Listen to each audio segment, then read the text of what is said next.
it's interesting because it's so difficult to, I mean, on the one hand, it's like the conversation of the pedophilia, I think is fairly, most people, except for probably insane people, can look at that and go, you know, that's wrong, you know, and we can collectively agree on that. So that's really good.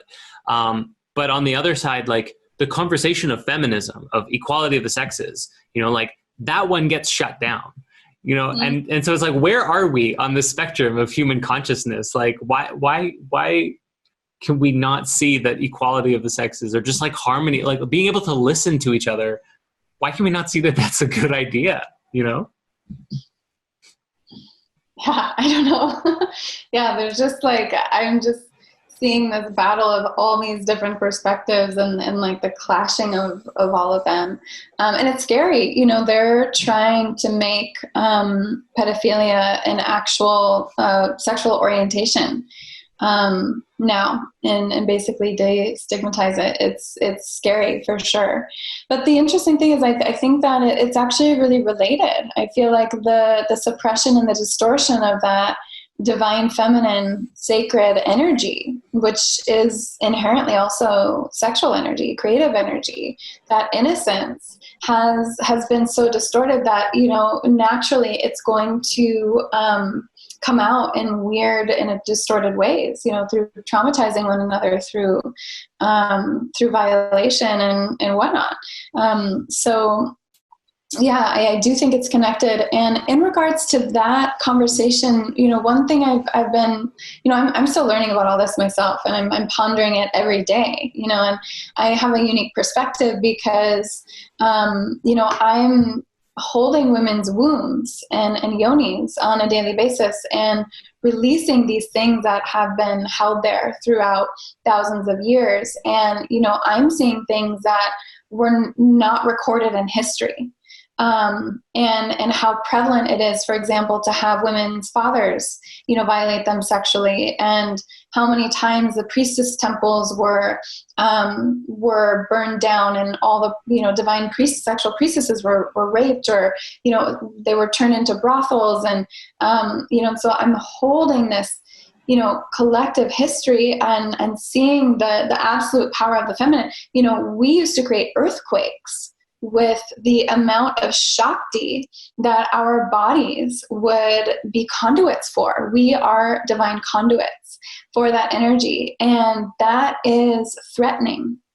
That is threatening to any male energy that is still wanting to dominate or to control. And so it's like that eternal, and this has been going on many planets, millions of years. It's like, you know, it's been happening for a really long time.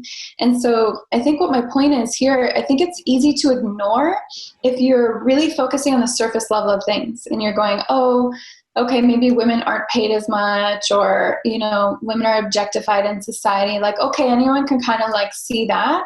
But if you're actually tapping in to the true power of your soul and the history of your soul, and the true power of the feminine essence, and that includes man. You know, when you are making love with a woman and she's letting you into that deepest, most spiritual divine place, and you're able to access the divine and have like full energetic cosmic orgasms and unity with God because of her womb being that portal to spirit, like that's good for men too. Like, it's, you know, that is a wonderful thing if you're not threatened by it, if you can surrender to that power. And so my point here is, when you start to access the deeper potential, power, and wisdom and capacity of the feminine, you start seeing that everything in society is designed to suppress it. And so it's like, on the surface, people might not understand the masculine feminine patriarchy. It might not seem like a big deal. Like, I was sitting in the back of my women's studies group in college, rolling my eyes, being like, we're free, we can do whatever we want. Oh no, when you tap into the true power, you realize that this world is set up to totally squash it. So yeah, just some passionate feelings about that.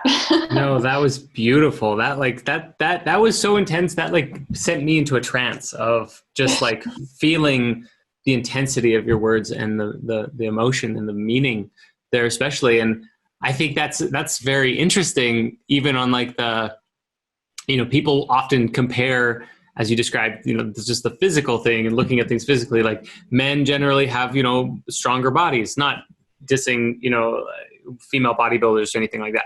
But the general thing is, men are sometimes taller and have more muscles and this and that. So there's that stereotype of like men are more powerful. It's like, well, women can create earthquakes and be super psychic. So, maybe there's a bit of a like a trade-off there in that.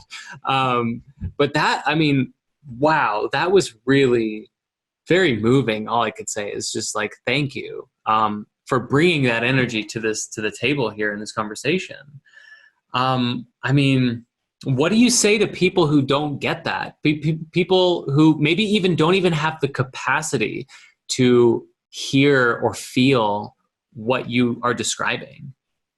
Yeah, that's a really relevant question right now that I'm exploring in my own personal life, because I have been around people that really don't understand that. And that's why I appreciate so much people like you you have created that space to really receive the transmission and to listen and to be curious. And not everybody is. And so, I think that I work with a lot with shame.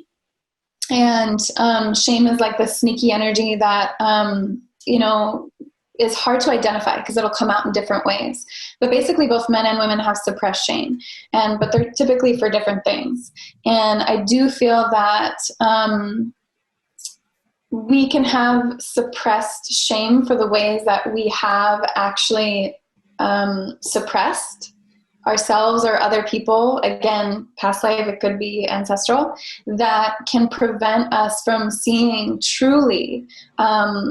It's like we're afraid. We're afraid to see our own shadow. And so a lot of people can be in denial about, what's really going on and what's created it and what's going to help get us out of it.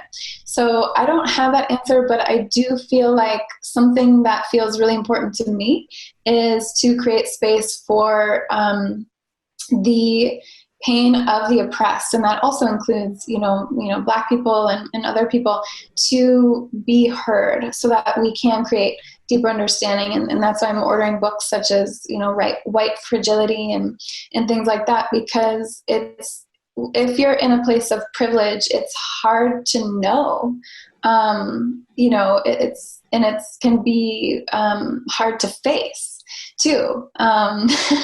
So I think that's important. If people can have the humility to just listen, that's really gonna start creating a deeper understanding and healing for both sides.